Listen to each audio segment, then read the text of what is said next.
Cartoons have been a key part of entertainment since the beginning of the 20th century, when you could only see them in the funny papers. But then, cartoons would be shown in movie theaters in the 20s, the 30s, and the 1940s, until in the 1950s, many people would watch cartoons on television when they became mainstream. Cartoons were aired in the mornings before school and aired again after school before cable television existed.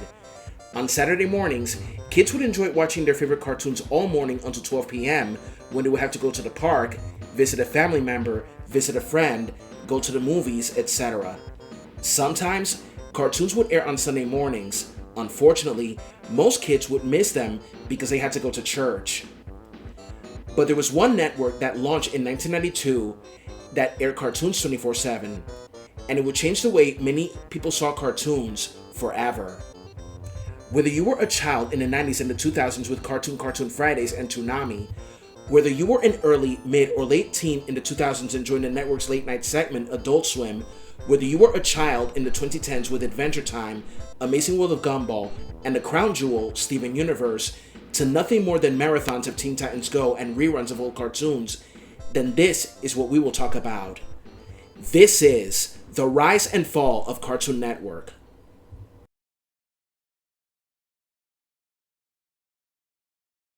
Cartoon Network.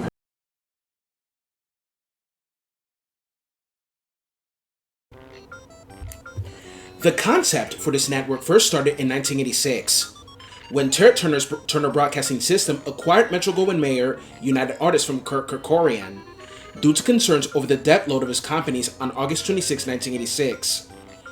Turner was forced to sell MGM UA back to Kerkorian after approximately only 75 days of ownership. However, Turner kept much of MGM's film and television library made before May 1986 and formed Turner Entertainment Company. On October 3, 1988, TNT was launched and had gained an audience with its extensive film library. At this time, Turner's animation library included the MGM Cartoon Library, the pre-1948 color Looney Tunes and Merry Melody shorts, the harmonizing Merry Melody shorts, and the Fleischer Studios / Famous Studios Popeye cartoons. 3 years later, Turner beat out the bidders including MCA Inc. and Hallmark Cards when it made a deal to purchase the library of animation studio Hanna-Barbera for $320 million. Ted Turner selected Betty Cohen, then Senior Vice President of TNT, to devise a network that would house these programs. Many names were proposed for the channel, such as Toon City, Toon TV, Turner Toons, Toon Alley, The Cartoon Channel, and Cartoonia, before deciding on Cartoon Network. On February 18, 1992, Turner Broadcasting announced its plans to launch Cartoon Network as an outlet for Turner's considerable library of animation.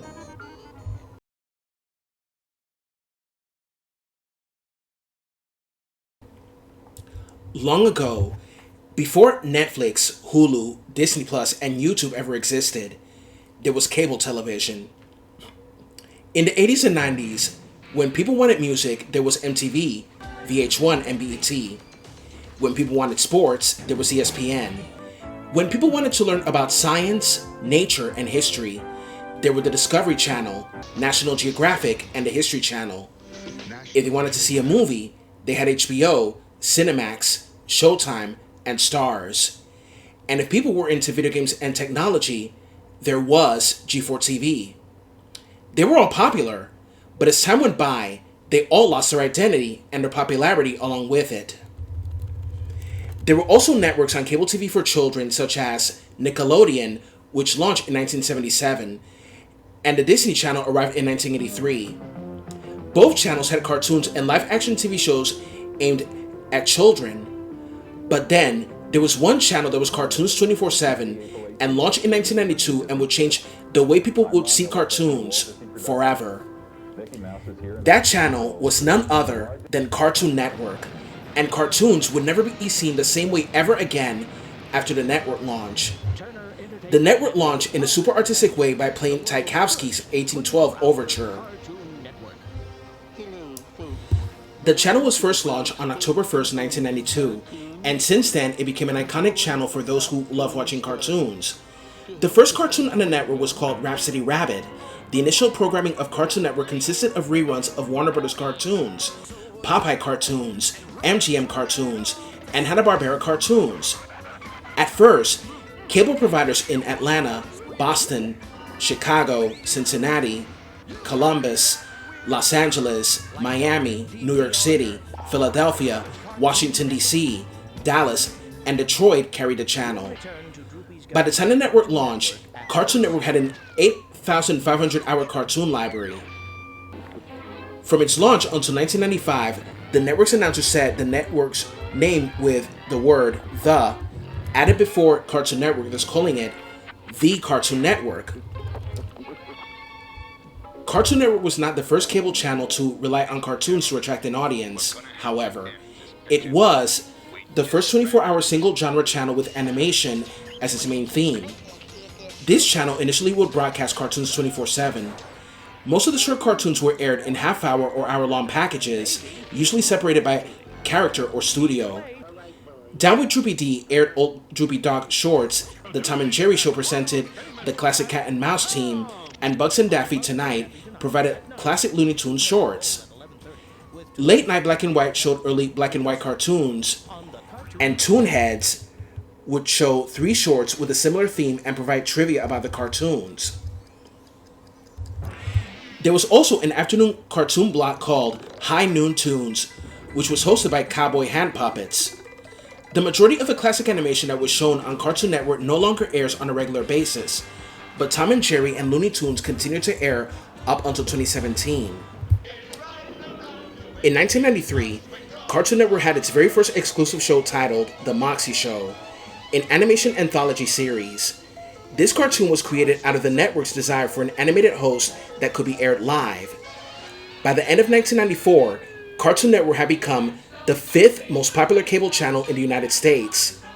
In 1995, Cartoon Network would truly begin to shine. Its golden era had begun.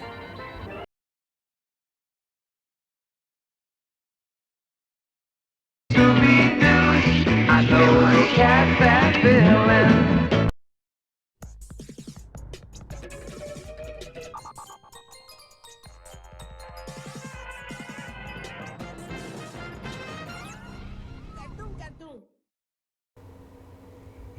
In 1994, the network founded Cartoon Network Studios and started production on What a Cartoon, also known as World Premiere Toons. This show debuted in 1995, offering original animated shorts commissioned from Hanna-Barbera and various independent animators. The network promoted the series as an attempt to return to the classic days of studio animation, offering full animator control, high budgets, and no limited animation. The project was spearheaded by Cartoon Network executives John Kricfalusi and Fred Seibert. Kricfalusi was a creator of the Ren and Stimpy show and served as an advisor to the network, while Seibert was formerly one of the driving forces behind Nickelodeon's Nicktoons and would go on to produce the similar animation anthology series Oh Yeah Cartoons and Random Cartoons. What a Cartoon had a series of shorts that many people loved, but there were shorts that became cartoon series such as Johnny Bravo, Cow and Chicken, Dexter's Laboratory, I Am Weasel, The Powerpuff Girls, Courage the Cowardly Dog, and Mike, Lou, and Og. The unrelated series Ed, Edd and Eddy also premiered in 1999, creating a lineup of critically acclaimed shows. Many of these series premiered bearing the Cartoons brand, airing throughout the network's schedule and prominently on Cartoon Fridays, which became the marquee night for premieres of new episodes and series beginning on June 11, 1999. There were also very popular shows in the mid-1990s such as Two Stupid Dogs and SWAT Kats, The Radical Squadron. These original series were intended to appeal to a wider audience than the average Saturday morning cartoon. Linda Szymanski, vice president of original animation, reminded adults and teenage girls that cartoons could appeal to them as well. Kevin Sandler's article of them claimed that these cartoons were both less bawdy than their counterparts at Comedy Central and less socially responsible than their counterparts at Nickelodeon. Sandler pointed to the whimsical rebelliousness, high rate of exaggeration, and self-consciousness of the overall output each individual series managed.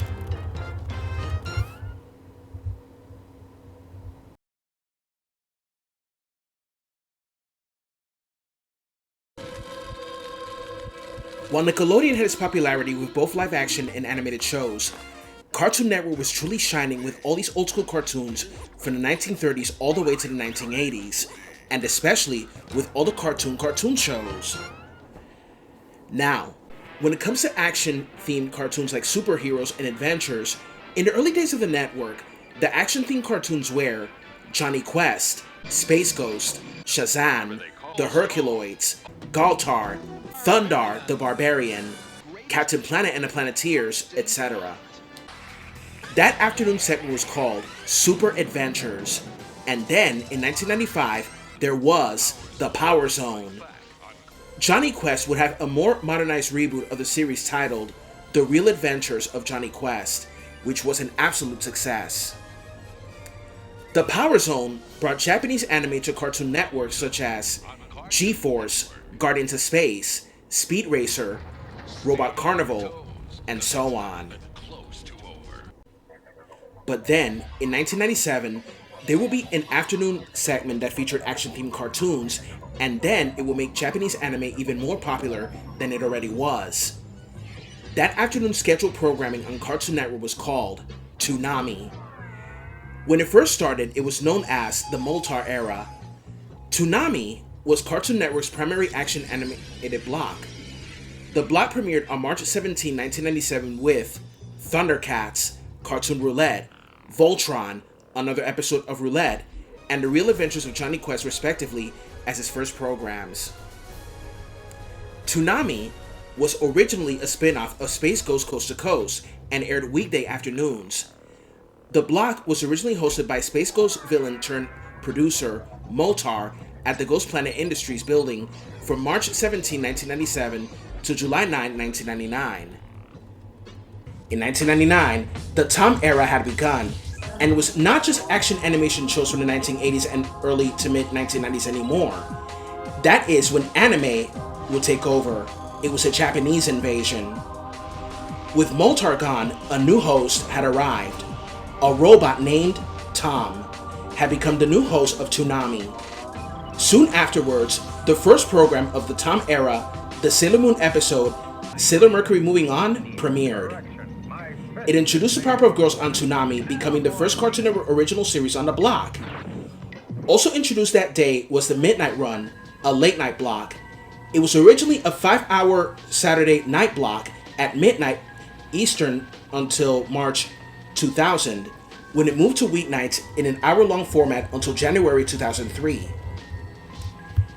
The anime shows that premiered on Toonami in 1999 were Sailor Moon, Voltron, Robotech, The Big O, Gundam Wing, Outlaw Star, and the crown jewel, Dragon Ball Z. What was also introduced in 1999 was Midnight Run, a late-night block. Midnight Run tended to have more blood and violence than its daytime counterpart, even running an uncut version of Gundam Wing between March and November 2000.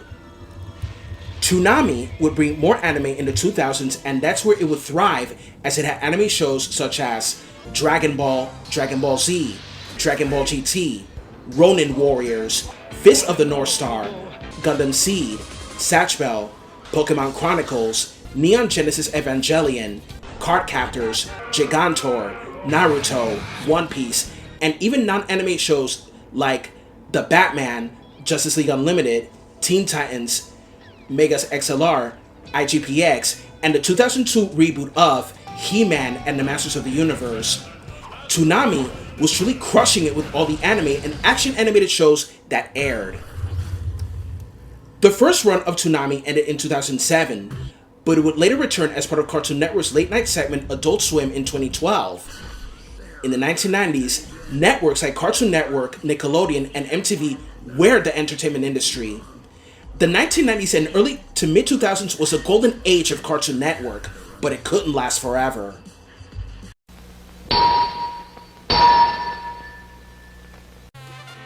In 2000, Cartoon Network premiered its first original of that year, Sheep in the Big City.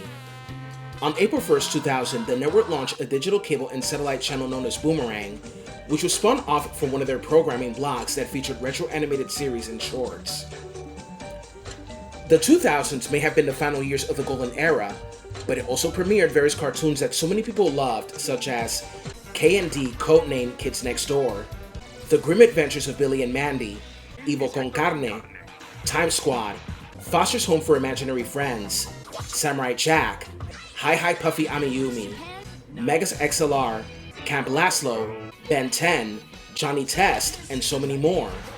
Not to forget that DC Comics cartoons will also be part of the network, such as Batman the Animated Series, Superman the Animated Series, and will premiere brand new shows sharing the same universe as the previous cartoons, Justice League and Justice League Unlimited.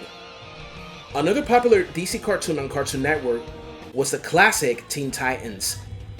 Cartoon Network was truly crushing it with ideas. This time was known as the Silver Age of Cartoon Network. On June 18, 2001, Betty Cohen, who has served as the president of Cartoon Network since its founding, left the network due to creative disagreements with the then head of Turner Broadcasting, Jamie Kellner. On August 22, 2001, Jim Samples was appointed general manager and executive vice president of the network, replacing Cohen. Adult Swim debuted in September 2, 2001, with an episode of Home Movies. The block initially aired on Sunday nights with a repeat telecast on Thursdays. The initial lineup consisted of Harvey Bertman, Attorney at Law, C-Lab 2021, Cowboy Bebop, The Brock Show, Aqua Teen Hunger Force, and Space Ghost Coast to Coast. However, there were some episodes of Harvey Bertman, Cowboy Bebop, and Aqua Teen Hunger Force that were delayed in the aftermath of the September 11, 2001 terrorist attacks in New York City and Washington, D.C. In 2002, What Happened to Robot Jones and Kids Next Door premiered. The former was short-lived, but the latter became very popular throughout the mid-2000s. In the late summer of 2002, Cartoon Network had its very first feature film based on one of its cartoons, The Powerpuff Girls, the movie. The story of the movie was set on the origin of the adorable superheroes that dedicated their lives to fighting crime and the forces of evil.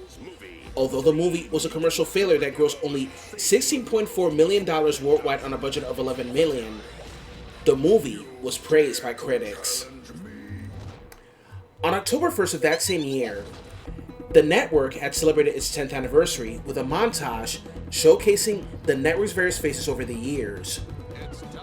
Then, in 2003, the Cartoon Cartoons brand was dropped by the network and replaced it with Cartoon Fridays on May 16. On October 3rd of that same year, the Cartoon Fridays block was rebooted as a live-action format as Fridays, hosted by Tommy Snyder and Ensika Blake, the latter of which was later replaced by Tyra Sands in 2005.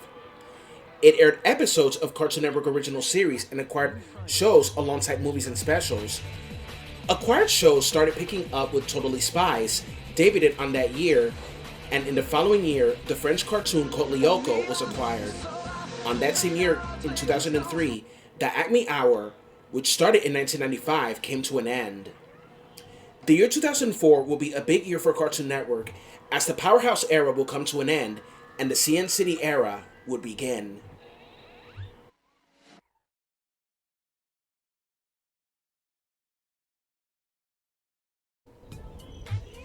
On June 14, 2004, Cartoon Network was rebranded, which included an updated version of its original logo and a new slogan. This is Cartoon Network. The bumpers introduced as part of the rebrand featured 2D cartoon characters from their shows interacting in the CGI city composed of sets from their shows. These bumpers lasted from 2004 to 2007.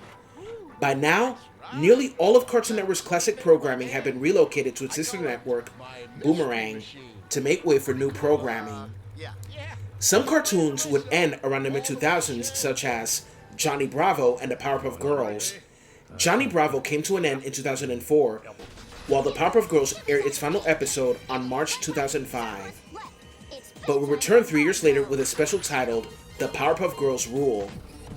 Samurai Jack in 2004 will go on a hiatus and will not return for 13 years, which will be talked about later. Cartoon Theater, an animated movie block that succeeded the 1995 block Mr. Spim's Cartoon Theater in 1998, would come to an end in 2007. Even Star Wars cartoons would also air on Cartoon Network. In 2003, Star Wars Clone Wars premiered as a series of 5-minute long episodes in the first season, and in the second season the episodes were extended to 50 minutes long. This 2D cartoon was made by the very same man behind Dexter's Laboratory and Samurai Jack, Genndy Tartakovsky. This cartoon bridges a gap between the movies Star Wars Episode II, Attack of the Clones, and Star Wars Episode III, Revenge of the Sith. And I believe this cartoon redeemed Episode II in so many ways.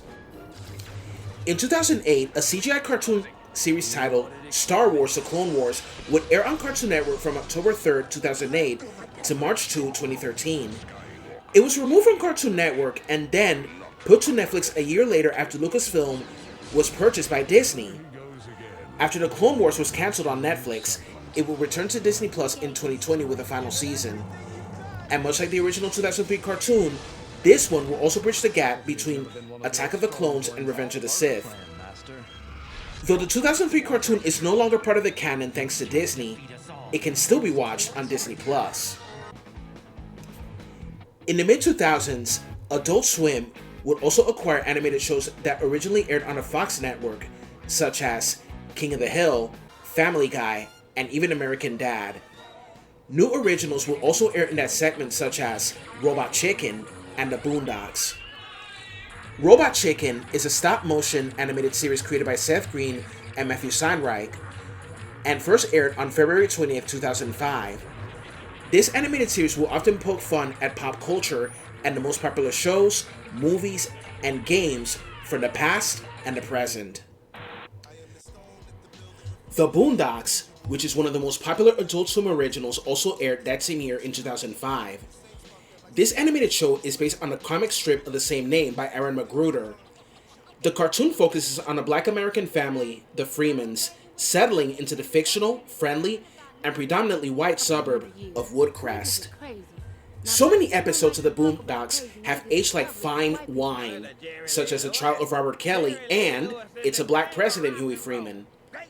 The Trial of Robert Kelly deals with the topic of R. Kelly's 2002 trial when he was first accused of what he did.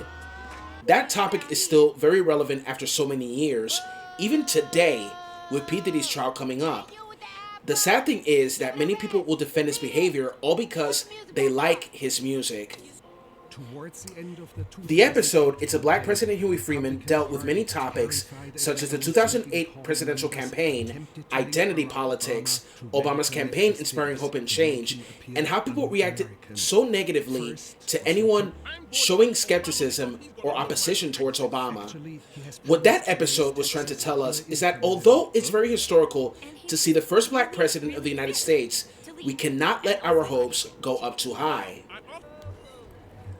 Other new shows on Adult Swim in the mid-2000s include Squidbillies, Metalocalypse, The Venture Bros, Assy McGee, Stroker and Hoop, Frisky Dingo, and so many more. This programming block attracted so many teenagers and adults. At first, it started on Sunday nights at 11 p.m. with a repeat on Thursday nights, but then the programming block would air daily at 9 p.m. Nowadays, Adult Swim airs at 7 p.m., which is a lot earlier than usual.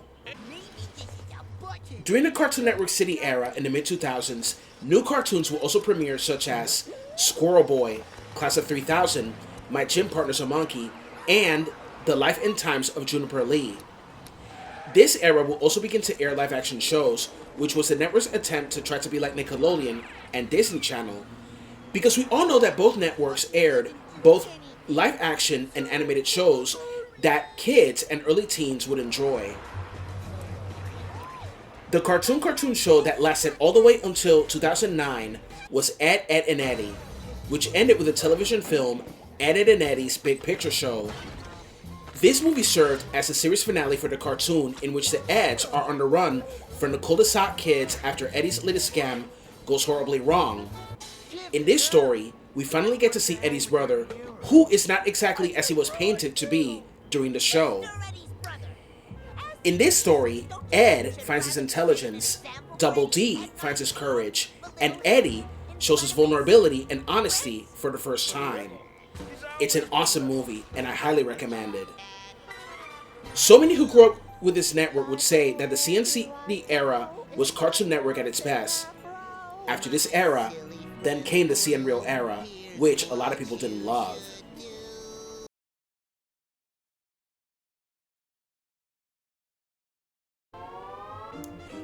Most television channels like MTV, VH1, BET, Bravo, Discovery, History Channel, and even G4 TV will lose their identities by the late 2000s. How come? Because they started to focus more on reality television than the content that made them so loved and unique in the first place. It was in a time when streaming apps like Netflix and Hulu were in their infancy and started to grow in popularity. Cartoon Network will also have reality television as well in this era known as CN Real, which began broadcasting on June 17, 2009.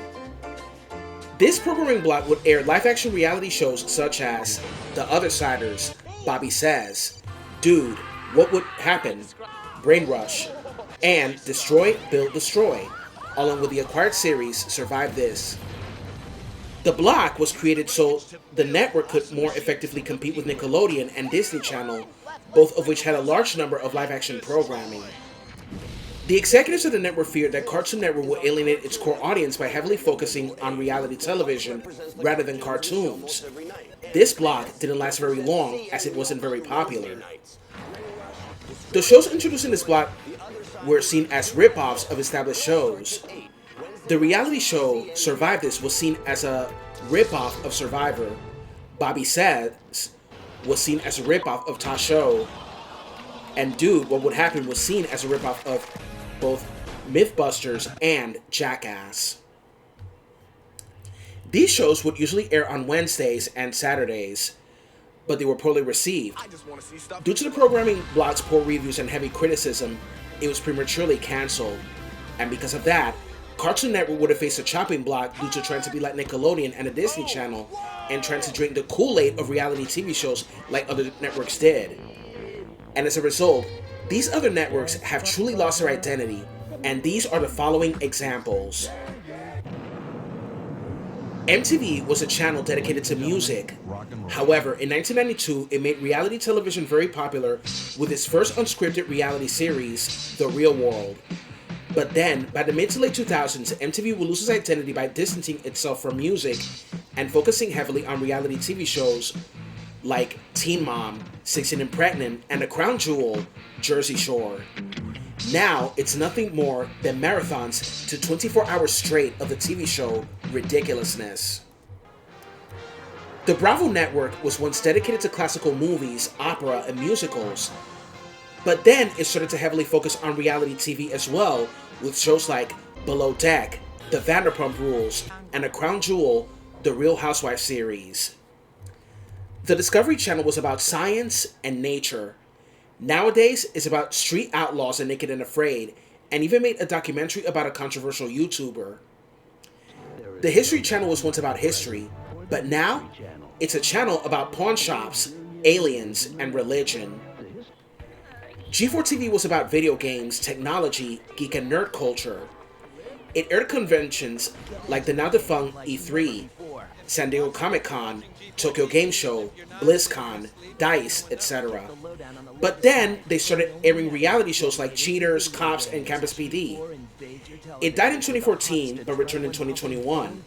However, the return of G4 TV would not last very long due to underpromotion, lack of direction, constant layoffs, and many other things. The CN Real block ended in May 28, 2010. Although Destroy, Build, Destroy, and Do What Would Happen would still air new episodes until 2011, and new live-action shows were produced, the CN Real block was ultimately dropped after deeming the block a critical failure. Following this, it was also considered an inappropriate idea for the network, as Cartoon Network has since been classified as a cartoon channel. The network would not recover from the fallout caused by CN until the announcement of Adventure Time upon launching its website at the first month of the 2010s decade on January 2010. Many feared that this network would follow suit due to airing reality shows. It seemed that the network would head to its death, but in 2010 it was saved with the arrival of the cartoon Adventure Time. Let us not forget that had it not been because of Adult Swim, the network would have faced a chopping block, so you could say that this block kept Cartoon Network afloat. A lot of Cartoon Network viewers would see the 2010s as the era when the CalArt-style cartoons would air, and will be predominant as well.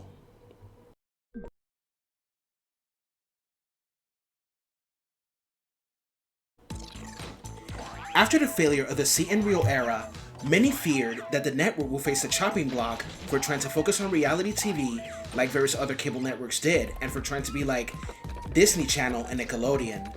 However, a new programming block was considered a renaissance for the network, was launched on May 29, 2010. This era was known as the Check It era. The primary audience for this era was towards children ages 6 to 12, but it also had programming for younger and older audiences as well. Many would consider that this era will be the last great era for Cartoon Network, as its schedule was more varied and various TV PG cartoons were edgier and appealing to multiple audiences as well. The Check It era had different versions all the way until 2016. The mascots for this era were sentient letters named C and N, who were played by the channel's new announcers, Nick Coulter and Brian McElhenney, respectively, which were based on the network's brand new logo. Their heads were visible only for the first 3 days of the rebrand until Memorial Day and were dropped promptly afterwards. They are costumed by Jimmy Moore and Brendan Seavey, with costumes designed by Skull Productions. Coulter and McElhenney still voiced the characters until the end of the Check It era in 2016, when they were replaced by unknown voice actors. The mascots were even given a series of shorts in France on Cartoon Network's French YouTube channel, with French voice actors voicing C and N. The mascots were later dropped in 2018. Adventure Time started it all during the time when Cartoon Network was at its lowest with the CN block. It follows the adventures of Finn, the human, and his best friend and adoptive brother, Jake the dog, who has magical powers and can change shape and size at will. This cartoon attracted 3 million viewers, and despite being aimed primarily at children, the show developed a following among teenagers and adults. This cartoon has received universal acclaim from critics, with much praise for its originality and world building. It also won multiple awards, such as 8 Primetime Emmy Awards, a Peabody Award, and 3 Annie Awards. The Check It era had premiered multiple cartoons such as Regular Show, Symbionic Titan, Tower Prepped, Robotomy, The Problem Solvers, The Amazing World of Gumball, Incredible Crew, Uncle Grandpa, Teen Titans Go, Mixels, Ben 10 Omniverse, Level Up, Secret Mountain Fort Awesome, and the crown jewel, Steven Universe. The Amazing World of Gumball is still ongoing, yet remains very popular. It's about the shenanigans and adventures of a 12-year-old anthropomorphic blue cat named Gumball and adoptive fish brother, Darwin, who attend middle school in the city of Elmore, California. It dealt with many mature themes and became a huge hit. Teen Titans Go premiered in 2013 and was also an instant success with children ages 6 to 12. Many fans of the original loathed this cartoon because it was not like the original cartoon. Writers and producers stated that it's non-canon to the original cartoon and it's more of a generic comedy.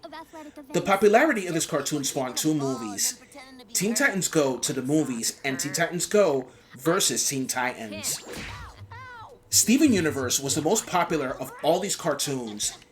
It tells the story of the Crystal Gems, aliens from another planet that come to Earth to defend it, and their youngest member is a hybrid human gem called Steven.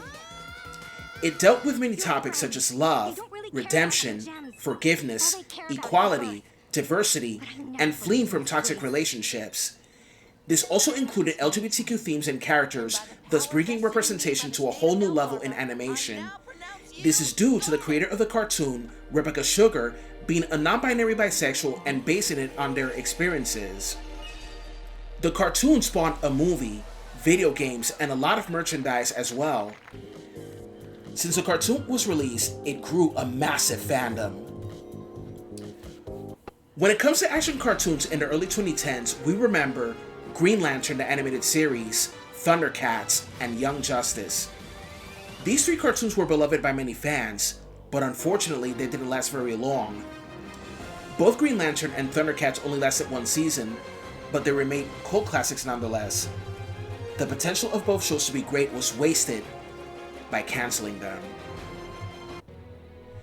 As for Young Justice, it only lasted 2 seasons on Cartoon Network, but then it was cancelled. Some people didn't like the 5-year time skip in season 2, others didn't seem to mind it. The cartoon aired its final episode on March 16, 2013.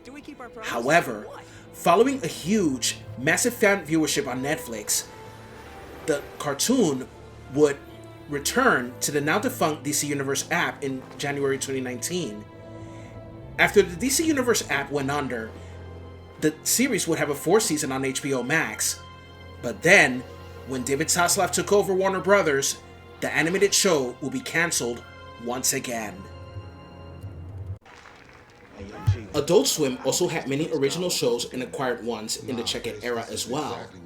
It even had a live-action comedy titled Black Jesus by the same man who brought you the Boondocks, Aaron McGruder. This show infuriated many people of the Christian faith. The reason why so many Christian pastors and ministers were so furious at the show is due to Jesus smoking marijuana, saying curse words, and drinking alcoholic beverages, and they wanted it off the air. The point of the show was not to attack Christianity, but to point out the hypocrisies of the church. Adult Swim had many new shows, including anime and acquired shows such as Fullmetal Alchemist Brotherhood, Kekkaishi, Mary Shelley's Frankenhole, Check It Out with Dr. Steve Brule, Children's Hospital, The Eric Andre Show, Off the Air, Mongo Wrestling Alliance, Mike Tyson Mysteries, The Jellies, Black Dynamite, Samurai 7, Naruto, The Restless Bell, The Cleveland Show, Bob's Burgers, Mr. Pickles, Rick and Morty, and so many more. Adult Swim was still crushing it with ideas and with anime as well. Toonami would return in 2012 as part of Adult Swim with a more edgy tone, and Tom will be heard saying curse words as well. The anime shows they had in this one were Soul Eater, Attack on Titan, Dragon Ball Z Kai, Dragon Ball Super, Sword Art Online, One Piece, and even reruns of Bleach and Inuyasha as well. What made fans very happy was the announcement of the return of Samurai Jack in 2015. Samurai Jack premiered its final episodes in 2017, which attracted its loyal fan base since 2001. While the cartoon was known for its edgy tone, in Adult Swim it will become even more violent, edgy, and will have some sensuality as well.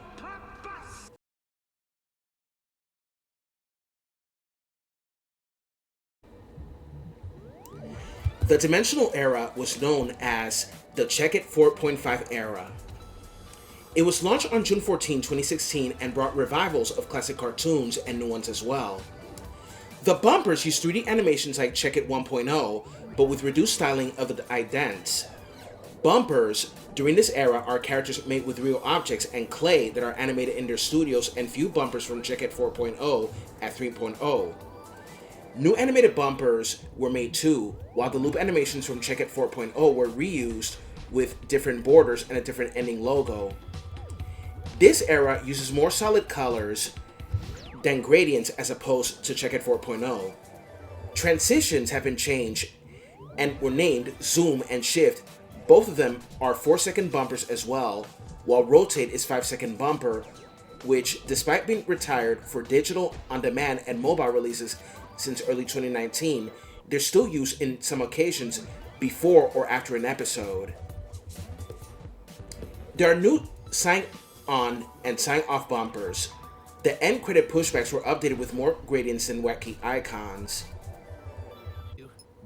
This is where many people will lose interest and give up on Cartoon Network, while some others, including the Gen Z children, will be watching.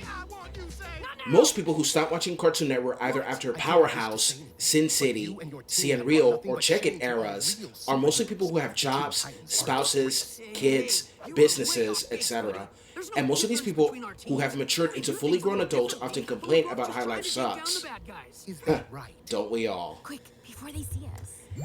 The reason why so many people dislike the Dimensional Era is due to Teen Titans Go taking up most of the scheduled programming, and there were times that there were marathons of the show. Not only that, but many shows from the beginning of the Check It era will come to an end, like Adventure Time, Steven Universe, Uncle Grandpa, Regular Show, etc. In this era, there were revivals of old shows such as The Powerpuff Girls and Ben 10, and in 2020, there was a revival of Thundercats titled Thundercats Roar. The Powerpuff Girls 2016 revival included a fourth Powerpuff Girl called Blisstina, Bliss for short. At first, it received a negative reaction since in the original show, there was already a fourth sister called Bunny, but upon the announcement that she was going to be black, people became optimistic. While the original was comical and edgy at times, this one was more generic comedy than edgy. The cartoon would also have a crossover with Teen Titans Go, and the show will come to an end in 2019. The 2016 revival of Ben 10 received negative reviews because it's also seen as generic comedy. Still, it garnered millions of viewers and the show lasted until 2021. Upon the release of its trailer on YouTube, Thundercats Roar received massive backlash from fans of the original cartoon and a 2011 reboot due to its art styles, character designs, and comedic tone, drawing many unfavorable comparisons to Teen Titans Go. The cartoon ended after just one season. It also had a crossover with Teen Titans Go, trying to send a message to give the cartoon a chance and then insults the people for their poop opinions. Which means it was not a very well sent message by resorting to insults. While there are many haters that go too far crossing the line on the internet and do deserve to get dissed, blind generalizations never do any good. There were those who gave it a chance and said it was mediocre. Many fans of both original and 2011 cartoons felt that the reduction of this cartoon to a generic comedy was an insult to both the 1980s and 2011 cartoons. These revivals sparked many conversations about why most reboots are bad and how tired the fans were of beloved classics being revived and reduced to these downgrades. The fans were ready with their pitchforks on the internet if there was another revival or reboot of a classic, be it of a cartoon or live-action show that they once loved when they were children and teenagers. The thing is that these revivals were given these downgrades because, according to the Angry Mob, the producers, writers, and creators of these reboots and revivals hated the originals and would deem them as problematic. Although the Dimensional Era was not so loved by many, there are times when there are some good things that can come out from something so bad. The Dimensional Era also premiered originals such as Apple and Onion, Craig of the Creek, Summer Camp Island, Victor and Valentino, Mighty Magiswords, OK KO, Let's Be Heroes, The Fungies, Elliot from Earth, Tig and Seek, Infinity Train, Mao Mao, Heroes of Pure Heart, Steven Universe Future, etc. Though some of them were successful either to a high or low degree, many of them didn't last very long, but it introduced diverse new characters that were popular to give people that were underrepresented in the media someone to be there for them. Craig of the Creek was about the adventures of the titular character. Craig Williams and his two friends, Kelsey Piccoli and J.P. Mercer, have their many adventures in the titular Creek described as a utopia of untamed wilderness in which tribes of children reign over tree forts and dirt bike ramps. This cartoon was praised by critics for its themes of friendship, diversity, and LGBT representation, thus attracting a fan base. Victor and Valentino starred the titular duo, two half-brothers staying with their grandmother in the Mexican town of Monte Macabre, where they interact with supernatural beings that plague the town, many of whom are derived from Aztec, Olmec, and Mayan mythologies. As a Latino of Dominican parents, I really enjoyed this cartoon as I laughed a lot, and I could see myself in Victor. because there was a time that I thought myself better than everyone and could do no wrong. At the end of the day, it was a harsh lesson I had to learn.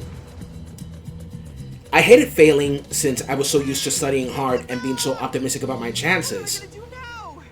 I resorted to blame someone better than me at math for failing when it was my fault in the first place.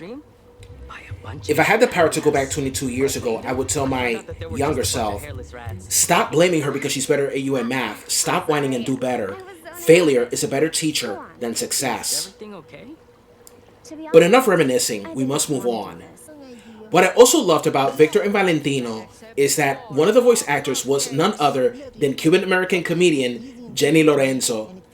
I loved Jenny Lorenzo since watching her Latino comedy sketches on Pero Like and We Are Me Too, etc. Steven Universe Future was a series taking place after the Steven Universe movie. This will be the conclusion to the series, and many fans cried their hearts out at the final episode. So many who love the Steven Universe cartoon so much since its premiere in 2013 would say this to their fellow fans. Don't cry because it's over. Smile because it happened. Some people hate the Dimensional Era mainly because of the reboots of old classics and marathons of Teen Titans Go. Others hate it because that will be a time when Cartoon Network will run out of ideas. The Dimensional Era will be succeeded by another branding titled Redraw Your World on November 1st, 2021, and only lasted a year. Various cartoons came to an end, and a new one will premiere titled We Baby Bears on January 1st, 2022. The longest running Cartoon Network original since Ed, Edd and Eddy is The Amazing World of Gumball, and it still airs new episodes to this day. Yet Adult Swim still keeps the network afloat due to its adult-oriented cartoons and live-action shows having mass viewership. What will replace Redraw Your World is a branding called Pastel, which came a day after the 30th anniversary of Cartoon Network. On the 30th anniversary of this channel, many classic cartoons aired from Cartoon Cartoons, the CN City era, as well as the Check-It era. Teen Titans Go aired episodes as well, but at least it wasn't an all-day marathon. Unlike MTV's 40th anniversary that had no music videos, no documentary about the network, and no retrospective at all. Nothing more than 24 hours of the show ridiculousness.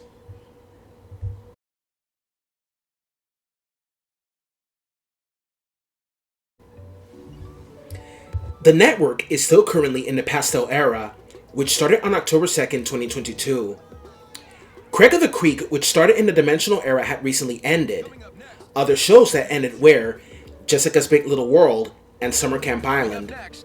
The only cartoons that are still ongoing are We Baby Bears, The Heroic Quest of the Valiant Prince Ivandoe, and the one and only Amazing World of Gumball. Many would say that the year 2016, when the Dimensional Era began, it was going to be the beginning of the end for Cartoon Network.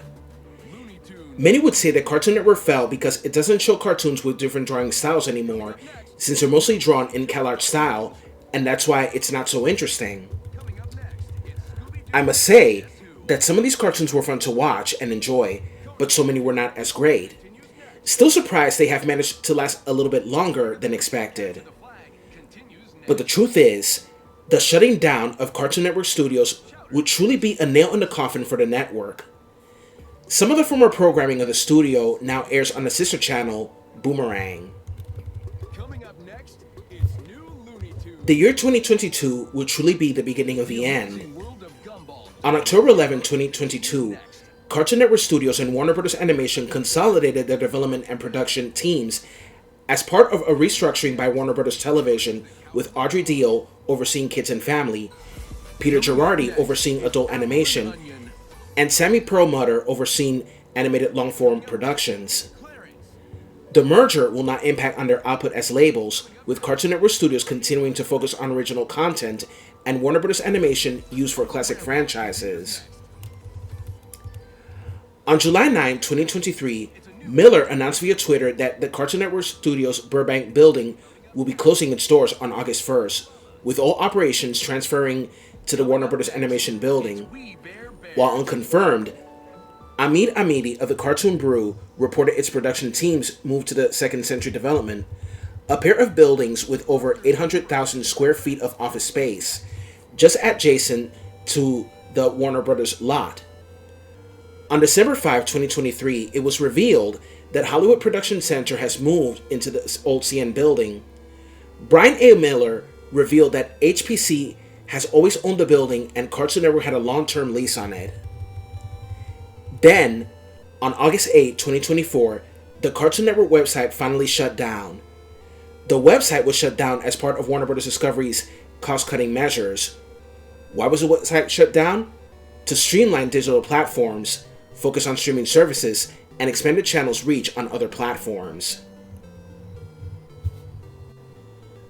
Nowadays, people barely watch cable television because everyone just loves watching streaming apps like Netflix, Hulu, Disney Plus, Tubi, Peacock, Paramount Plus, Amazon Prime, etc.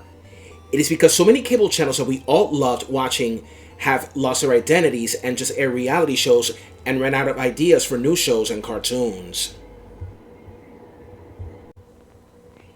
In conclusion, Cartoon Network was something that we all loved since the 1990s. I still remember the first time I watched Cartoon Network when I was 6 years old, back in 1992. I would start watching every day after school and sometimes fight with my sisters over the remote since they were in their early teens and wanted to watch MTV, VH1, and Rap City on BET. So many who grew up in the 1990s to 2000s and 2010s fondly remember these beautiful times watching the network with these amazing cartoons. Even though some eras were totally sloppy, like CN Real and Dimensional, there were some things that kept the network watchable, like Adult Swim and some reruns of old cartoons, and watching Boomerang to reminisce of these good old days. The Cartoon Network that we all knew since the 1990s and the 2000s is gone. In the end, as they say, all good things must come to an end. But in every end, there is a new beginning. That new beginning can start out good or bad. If it's bad, then a time will come when something good can come out of it. But only time will tell whether that new beginning is either glorious or tragic. This concludes the rise and fall of Cartoon Network. Be sure to comment, like, subscribe, and share with everyone that you know.